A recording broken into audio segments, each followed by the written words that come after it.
नमस्कार, स्वागत है आपका हमारे इस कार्यक्रम भारत एट 7 खबर राज्यों की, जिसमें हम दिखाएंगे खबरें उत्तर से दक्षिण तक, पूरब से पश्चिम तक, समूचे भारत की। और सबसे पहले नजर डालेंगे हेडलाइंस पर। प्रधानमंत्री की अध्यक्षता में कैबिनेट ने जूट के एमएसपी में बढ़ोतरी को दी मंजूरी। राष्ट्रीय स्वास्थ्य मिशन के तहत उपलब्धियों को भी मिली मंजूरी।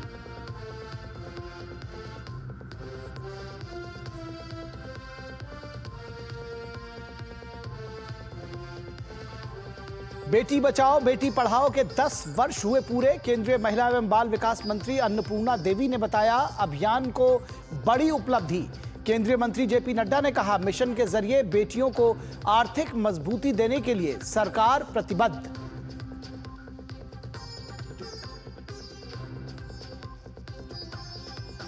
महाकुंभ की धरती पर योगी कैबिनेट की बैठक, कई अहम फैसलों पर लगी मुहर। लखनऊ स्टेट कैपिटल रीजन के तर्ज पर प्रयागराज, चित्रकूट, वाराणसी विंध्य डेवलपमेंट रीजन निर्माण को मंजूरी। सीएम योगी ने कैबिनेट के साथ लगाई संगम में पवित्र डुबकी।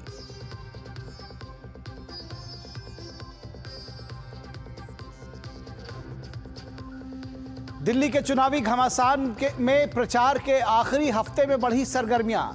बीजेपी, आप और कांग्रेस ने तेज किया चुनाव प्रचार।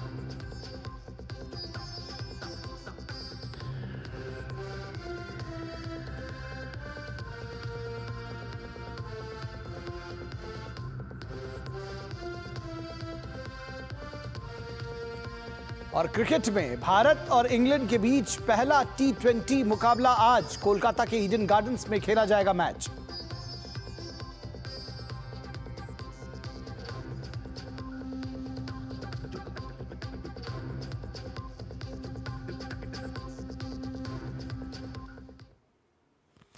और सबसे पहले बात करेंगे बिहार से जुड़ी एक खबर, यानी मैथ तो जैसे मैजिक हो। आखिर खबर क्या है ये?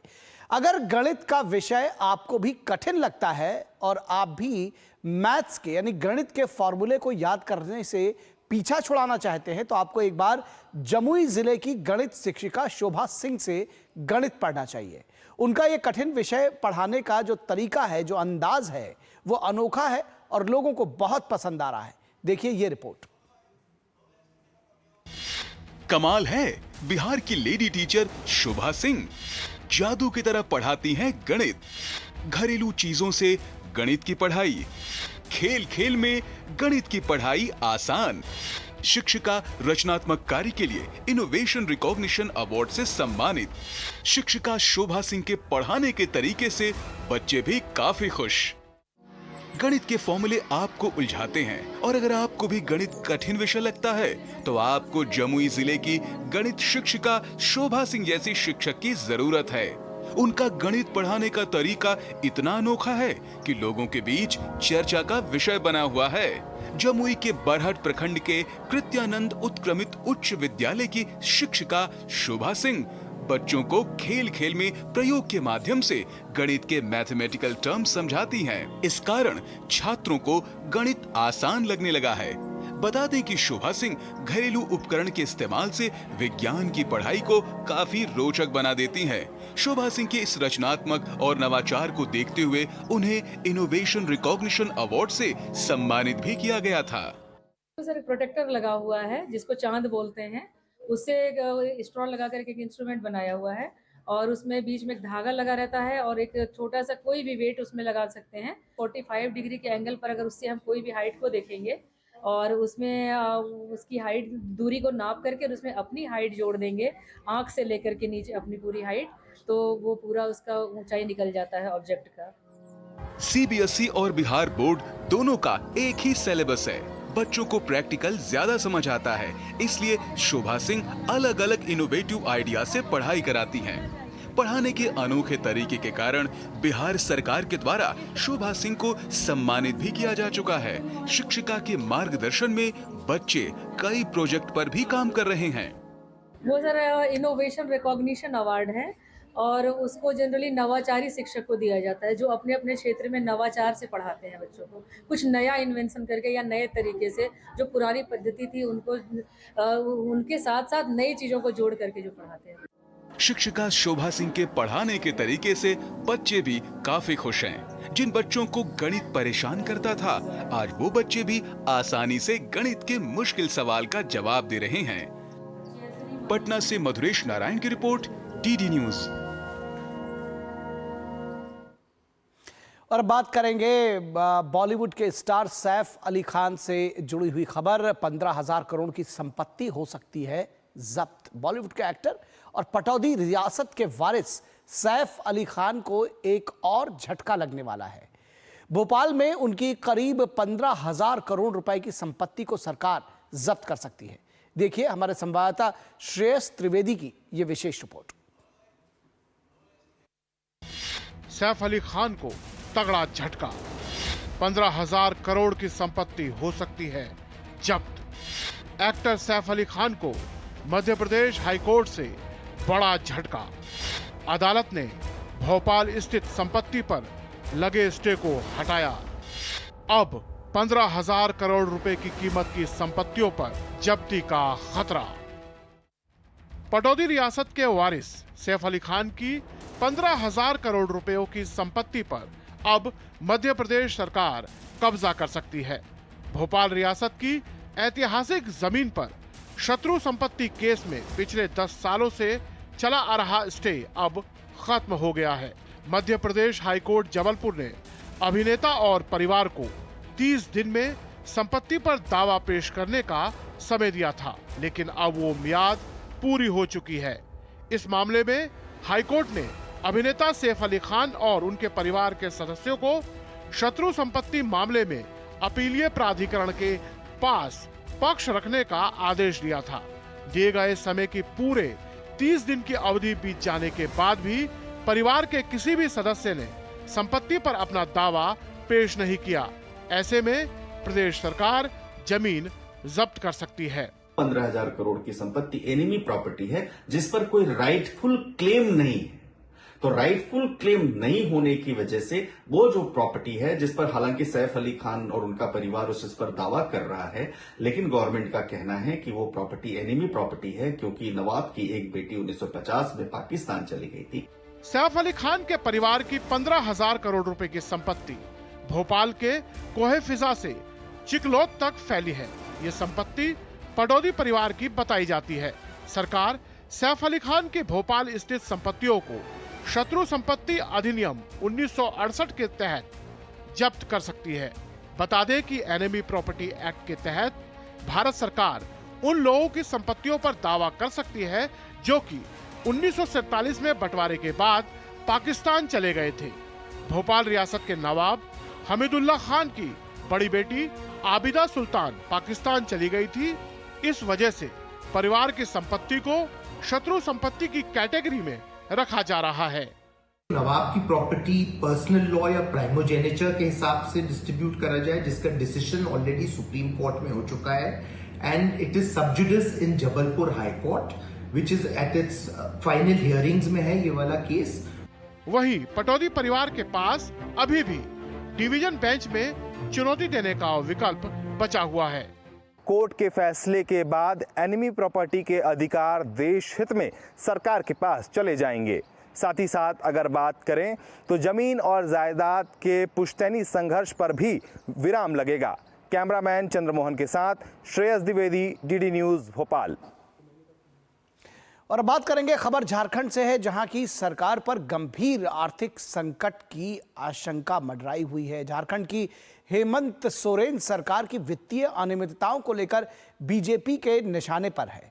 पार्टी ने आरोप लगाया है कि हेमंत सरकार पिछले 5 वर्षों में आपदा प्रबंधन विभाग के 1,300 करोड़ रुपए के फंड का हिसाब नहीं दे पा रही है। हालांकि सरकार की अपनी दलीलें हैं।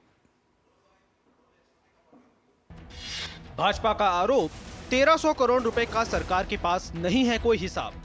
भाजपा ने कहा जनता को खर्च का ब्यौरा जानने का अधिकार।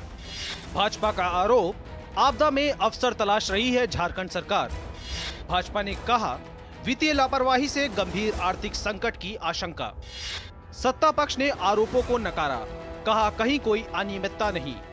झारखंड भाजपा की माने तो राज्य में वित्तीय प्रबंधन नकारा साबित हो रही है और 1,300 करोड़ रुपए के खर्च का सरकार के पास खुद हिसाब किताब नहीं है। भाजपा की इस दलील में दम दिख रहा है, क्योंकि 16वें वित्त आयोग के गठन से पहले केंद्र सरकार ने सभी राज्यों को 15वें वित्त आयोग की सिफारिशों के तहत मिले पैसे का हिसाब देने को कहा है, जिसमें झारखंड सरकार के पसीने छूट रहे हैं। झारखंड की हेमंत सोरेन सरकार एक बार फिर भ्रष्टाचार के मुद्दे पर विपक्ष के निशाने पर है। भाजपा के प्रदेश अध्यक्ष बाबूलाल मरांडी ने आरोप लगाया है कि हेमंत सरकार पिछले 5 वर्षों में आपदा प्रबंधन विभाग के 1300 करोड़ रुपए के फंड का हिसाब देने में नाकाम साबित हो रही है। उन्होंने सरकार को चेताते हुए कहा कि यदि इसी तरह अनियमितता और वित्तीय लापरवाही का दौर जारी रहा तो झारखंड को गंभीर आर्थिक संकट का सामना करना पड़ सकता है। श्री मरांडी ने यह भी कहा कि सरकार को हर खर्च का ब्यौरा जनता के सामने रखना होगा, क्योंकि यह जनता की गाढ़ी कमाई का सवाल है। रह रहकर झारखंड में भ्रष्टाचार रूपी दीमक तंत्र पर लगातार सवाल खड़ा कर रहा है। ताजा मामले ने एक बार फिर राज्य सरकार को बैकफुट पर ला दिया है और विपक्ष को बजट सत्र से पहले बड़ा मुद्दा मिल गया है। भाजपा के नेता और प्रवक्ता भी इस वित्तीय कुप्रबंधन के मुद्दे पर राज्य सरकार पर हमलावर हैं। पार्टी के प्रदेश प्रवक्ता अमित मंडल ने भी सरकार के खिलाफ मोर्चा खोलते हुए आंकड़ों का हवाला दिया और कहा कि झारखंड सरकार काम करने की बजाय आपदा में अवसर तलाशने में जुटी है। स्वास्थ्य विभाग के 700 करोड़ रुपए और कृषि विभाग के 600 करोड़ रुपए मिलाकर मेजर चंक 1300 करोड़ का बनता है। ये पूरा राज्य कोरोना की चपेट में था, तो इस सरकार ने 700 करोड़ रुपए का बंदरबांट किया और ये सरकार ने आपदा में अवसर खोजने का भी एक जरिया तलाश किया। इधर सत्ता पक्ष ने आरोपों को हवा हवाई बताया। राज्य सरकार में मंत्री इरफान अंसारी ने कहा कि भाजपा के पास कोई मुद्दा ही नहीं है और सरकार बेदाग है। कहीं कोई घोटाला नहीं हुआ। हमारी सरकार संवेदनशील सरकार है और माननीय मुख्यमंत्री हेमंत सोरेन जी के नेतृत्व में अच्छा काम किया। भाजपा के आरोपों में कितनी सच्चाई है यह तो बाद में ही साफ हो पाएगा, लेकिन फिलहाल 1300 करोड़ रुपए के खर्च का गणित दाल में कुछ काला होने का संकेत जरूर दे रहा है। सरकार के कामकाज में पारदर्शिता हो तो जनता का विश्वास तंत्र पर बढ़ता है, लेकिन अगर इस तरह के मामले उजागर हों तो संदेह और सवाल उठना लाजमी है। ताजा मामला वित्तीय लापरवाही से जुड़ा है, जो एक बार फिर झारखंड को दागदार बना रहा है। रांची से विकास के साथ मैं दिवाकर कुमार।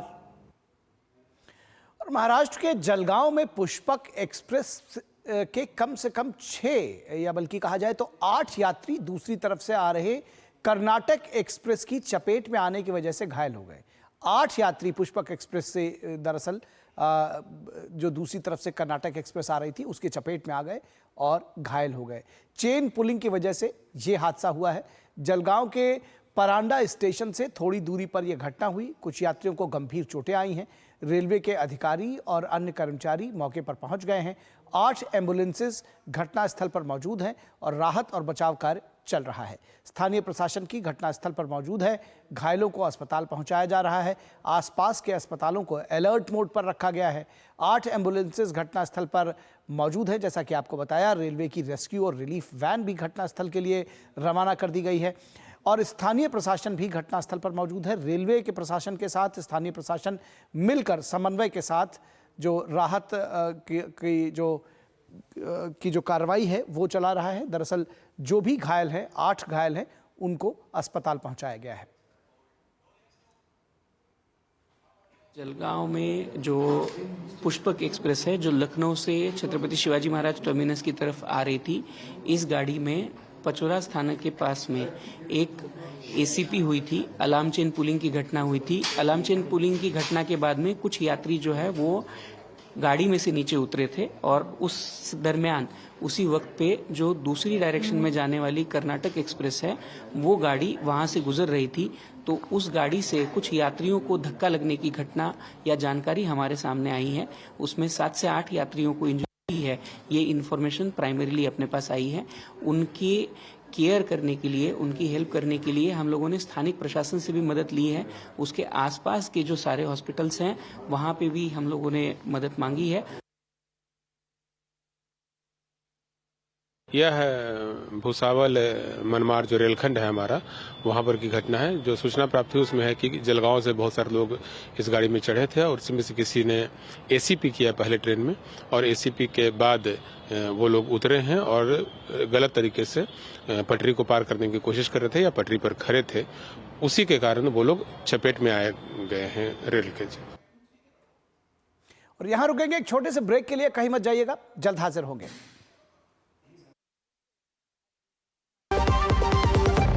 खाने में कोई स्वाद नहीं है। अरे किफायती लाल सस्ते वाले दाल मसाले स्वाद हुआ बेकार। इधर कीमती लाल को देखो, खाना बना कमाल। MDH की हल्दी मिर्ची धनिया करे कमाल। ये रंग दे, ये खुशबू दे, ये तीखा, ये कम पड़े। क्या निराला MDH मसाला।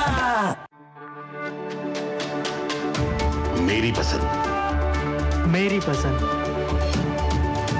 मेरी पसंद, मेरी पसंद,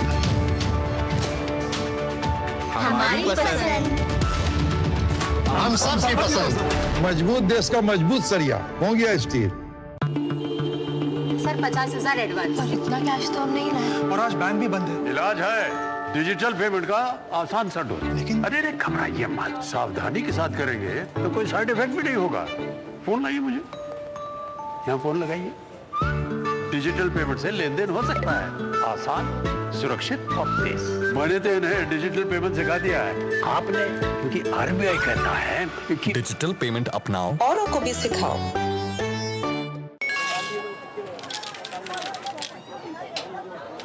हम मूंगफली बेचते हैं, अपना अकल नहीं। ये मैसेज देखिए, कहते हैं लॉटरी लगी है, लिंक क्लिक करके UPI पिन डालो पैसा मिलेगा। अरे हमको मालूम नहीं है क्या। इधर UPI पिन डाला, उधर पैसा गायब। मूंगफली वाला हूँ, मूर्ख नहीं हूँ। याद रहे, UPI कहता है अगर कोई लालच दे तो कहो मैं मूर्ख नहीं हूँ।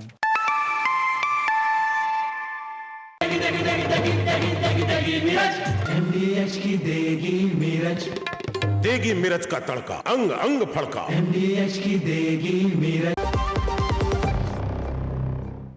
ब्रेक के बाद एक बार फिर आप सभी का स्वागत है और खबर राजस्थान से, जहां फर्जी दस्तावेज वाले शिक्षक पाए गए हैं। राजस्थान में फर्जी दस्तावेजों से नौकरी करने वाले शारीरिक शिक्षकों को अब नौकरी से बाहर का रास्ता दिखा दिया गया है। ये शिक्षक पिछली सरकार के दौरान नौकरी में रखे गए थे, उस दौरान उनकी नौकरियां लगी थी और स्कूलों में ये पढ़ाने भी लगे थे। लेकिन अब सरकार बदलने के बाद इस तरह के अभ्यर्थियों के खिलाफ कठोर कार्रवाई की गई है और सरकार ने यह कदम उठाया है। राजस्थान में फर्जी दस्तावेज लगाकर शिक्षक कर रहे थे नौकरी। राजस्थान में 129 PTI शिक्षकों को किया गया बर्खास्त। पूर्व की कांग्रेस सरकार में नियुक्त हुए थे फर्जी टीचर। मार्कशीट, डिग्री, ऑनलाइन और ऑफलाइन फॉर्म की जांच के बाद फर्जीवाड़े का खुलासा। 2022 में हुई PTI भर्ती परीक्षा में धांधली की शिकायत मिलने के बाद हुई जांच। राजस्थान में फर्जी डिग्री या जाली दस्तावेजों के जरिए नौकरी हासिल करने वाले 129 PTI टीचर्स को बर्खास्त कर दिया गया है। ये टीचर्स पिछले 16 महीनों से नौकरी कर रहे थे। जांच कमेटी की रिपोर्ट आने के बाद इन टीचर्स के खिलाफ ये कार्रवाई की गई है। इन टीचर्स की मार्कशीट, डिग्री, ऑनलाइन और ऑफलाइन फॉर्म की जाँच के बाद फर्जीवाड़े का खुलासा हुआ है। साल 2022 में हुई PTI भर्ती परीक्षा में धांधली की शिकायत मिलने के बाद सभी अभ्यर्थियों के डॉक्यूमेंट्स की व्यापक जाँच पड़ताल करवाई गयी। इस जांच में पता चला कि कई दस्तावेज फर्जी या मिसमैच हैं। इधर राज्य के धौलपुर में भी पिछले 16 महीने से सरकारी स्कूलों में सभी फिजिकल टीचर नौकरी कर रहे थे। 2 PTI सैपौं ब्लॉक के राजकीय उच्च प्राथमिक विद्यालय नरसिंहगढ़ और नयापुरा मालोनी खुर्द में तैनात थे। मामले का खुलासा होने पर शिक्षा विभाग ने ये कदम उठाया है। शिक्षा विभाग ने इन टीचर्स के खिलाफ कार्रवाई करने के लिए जिला शिक्षा अधिकारियों को निर्देश दिए थे। इसके बाद धौलपुर जिले में 12 शारीरिक शिक्षकों को बर्खास्त किया गया है, जो पिछले 16 महीनों से सरकारी स्कूलों में नौकरी कर रहे थे। बाकी अन्य शिक्षकों के खिलाफ अभी जांच जारी है। जो डॉक्यूमेंट्स जमा कराए होंगे उसमें कुछ मिसमैच मिला होगा। प्रभावित शारीरिक शिक्षकों ने अदालत में याचिका दायर की है। इस मामले में आगे की कार्रवाई की जा रही है। इधर राज्य सरकार के मंत्रियों ने साफ किया है कि सरकार की मंशा भर्ती परीक्षाओं को पारदर्शी बनाने की है। पेपर लीक में कितने करोड़ रुपए खाया है, कितने छात्रों का भविष्य अंधकार में किया है, कितनी लूटपाट की है। कांग्रेस सरकार में साइबर चोर डकैत कितने थे, अब लगातार पकड़े जा रहे हैं। हमारी सरकार बनने के बाद में युवाओं में उत्साह है। जांच के विषय में जांच एजेंसी हमने बैठा दी, जांच चल रही है, गलत किया तो उनको सजा भी मिलेगी। राजस्थान सरकार द्वारा फर्जीवाड़े से नियुक्ति पाने वाले शिक्षकों की बर्खास्तगी को लेकर बेरोजगार अभ्यर्थियों ने खुशी जाहिर की है। सरकार जिस प्रकार से कार्रवाई कर रही है उससे प्रदेश के युवा खुश है। माननीय मुख्यमंत्री भजनलाल जी के द्वारा 129 पीटीआई में फर्जी अभ्यर्थी जो कि 16 महीने से नौकरी कर रहे थे उनको भी हाल ही में बर्खास्त करने का कार्य किया गया है और पीटीआई भर्ती में लगातार जांच चल रही है। इस मामले की राजस्थान सरकार द्वारा लगातार जांच की जा रही है। राजस्थान में फर्जी दस्तावेजों से नियुक्ति हासिल करने वाले शारीरिक शिक्षकों की बर्खास्तगी के तौर पर सरकार ने बड़ा एक्शन लिया है। इसके बाद ये शारीरिक शिक्षक कोर्ट की ओर अपना रुख अख्तियार कर रहे हैं, तो दूसरी तरफ सरकार वेतन भत्तों की रिकवरी करने के मूड में भी नजर आ रही है। कैमरा पर्सन केदार प्रसाद के साथ महेश दाधीच, डीडी न्यूज, जयपुर। और राजस्थान के बाद खबर हिमाचल प्रदेश से, जहां कैंसर को लेकर लापरवाह दिखी है हिमाचल प्रदेश की सरकार। और शिमला के आईजीएमसी में कैंसर मरीज को वक्त पर इंजेक्शन न मिलने से हुई मौत का मामला लगातार सियासी होता जा रहा है और ये इस पर सवाल उठाए जा रहे हैं। एक तरफ परिवार इस मामले में न्याय की गुहार लगा रहा है, तो वहीं दूसरी तरफ विपक्ष इसे लेकर सरकार पर हमलावर है। ये देखिए एक खास रिपोर्ट।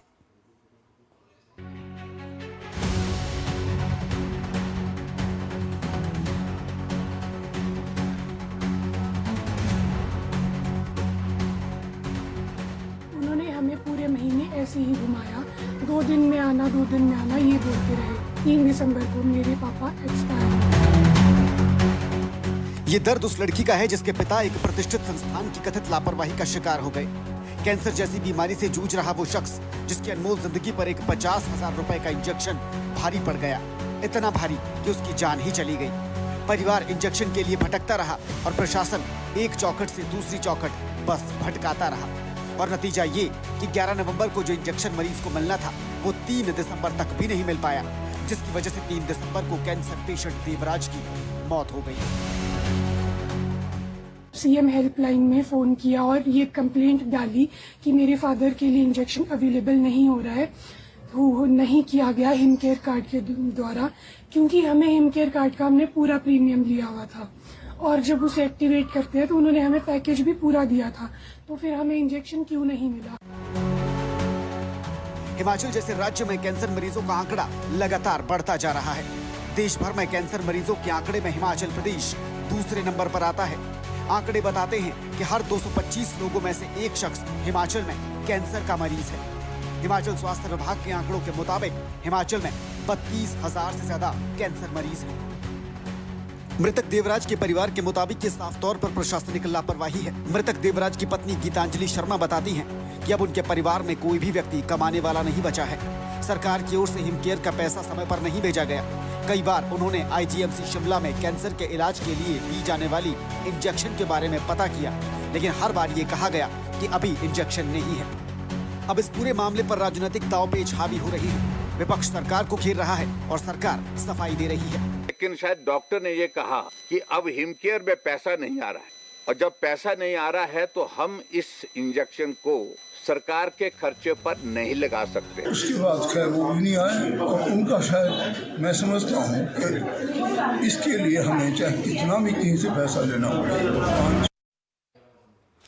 और यहाँ रुकेंगे एक छोटे से ब्रेक के लिए, कहीं मत जाइएगा। भारत एट 7 में ब्रेक के बाद भी खबरों का सिलसिला जारी रहेगा।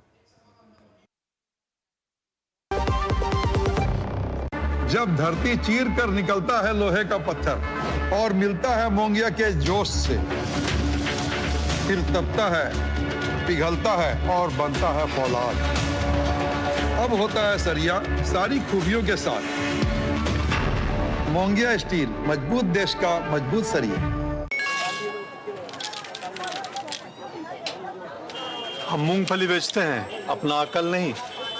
ये मैसेज देखिए, कहते हैं लॉटरी लगी है, लिंक क्लिक करके यूपीआई पिन डालो पैसा मिलेगा।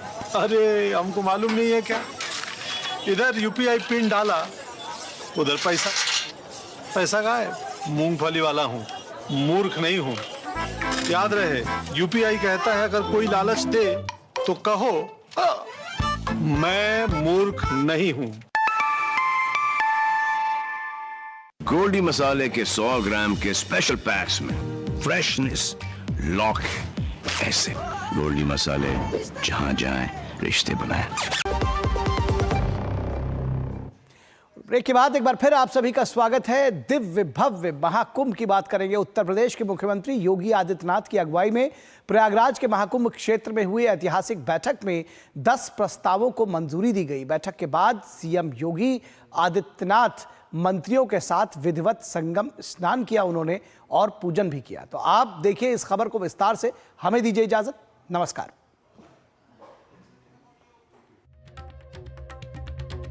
प्रयागराज स्थित महाकुंभ नगर में बुधवार को मुख्यमंत्री योगी आदित्यनाथ के नेतृत्व में उत्तर प्रदेश की कैबिनेट बैठक हुई। महाकुंभ में त्रिवेणी तट पर राज्य सरकार ने ऐतिहासिक कैबिनेट बैठक करके विभिन्न महत्वपूर्ण परियोजनाओं को मंजूरी दी। प्रयागराज के महाकुंभ और काशी एवं चित्रकूट के धार्मिक महत्व को ध्यान में रखकर इस पूरे क्षेत्र को एक सस्टेनेबल डेवलपमेंट से जोड़ने की तैयारी है। इसके तहत लखनऊ राजधानी क्षेत्र की तर्ज पर प्रयागराज, चित्रकूट और वाराणसी विंध्य विकास क्षेत्र बनाने के प्रस्ताव को मंजूरी दी गई है। इसके तहत इलाके में आर्थिक उन्नयन, रोजगार सृजन और पर्यटन को बढ़ावा दिए जाने से संबंधित आधारभूत ढांचे को विकसित किया जाएगा। कनेक्टिविटी को बढ़ावा देने के लिए गंगा एक्सप्रेसवे एक्सटेंशन को मंजूरी दी गई है। गंगा एक्सप्रेसवे को प्रयागराज, मिर्जापुर, भदोही, वाराणसी, चंदौली, गाजीपुर होते हुए पूर्वांचल एक्सप्रेसवे से जोड़ा जाएगा। इसके अलावा वाराणसी, चंदौली और सोनभद्र को जोड़ने के लिए नया लिंक एक्सप्रेसवे बनाया जाएगा। इन दोनों प्रोजेक्ट को प्रयागराज विंध्य काशी एक्सप्रेसवे के रूप में विकसित किया जाएगा। चित्रकूट से प्रयागराज को जोड़ने हेतु गंगा एक्सप्रेसवे को बुंदेलखंड एक्सप्रेसवे से भी जोड़ने के प्रस्ताव को स्वीकृति दी गई। इसको एक तरफ सोनभद्र रीवा नेशनल हाईवे से भी जोड़ा जाएगा। प्रयागराज में यातायात का बोझ कम करने के लिए भी कुछ प्रस्ताव को मंजूरी दी गई है। इसके तहत प्रयागराज में यमुना नदी पर सिग्नेचर ब्रिज के समानांतर एक नए पुल के निर्माण प्रस्ताव को स्वीकृति दी गई है। इसके साथ ही प्रयागराज से मिर्जापुर, जौनपुर, वाराणसी, आजमगढ़, गोरखपुर की कनेक्टिविटी हेतु सलोरी, हेतापट्टी, झूसी के मध्य 4 लेन ब्रिज को भी मंजूरी प्रदान की गई है। प्रयागराज के साथ साथ इस पूरे क्षेत्र का एक सस्टेनेबल डेवलपमेंट के कार्यक्रम के साथ जोड़ने की कार्रवाई आदरणीय प्रधानमंत्री जी की प्रेरणा से इसको आगे बढ़ाने के लिए सरकार ने तय किया है। जैसे लखनऊ में हम लोगों ने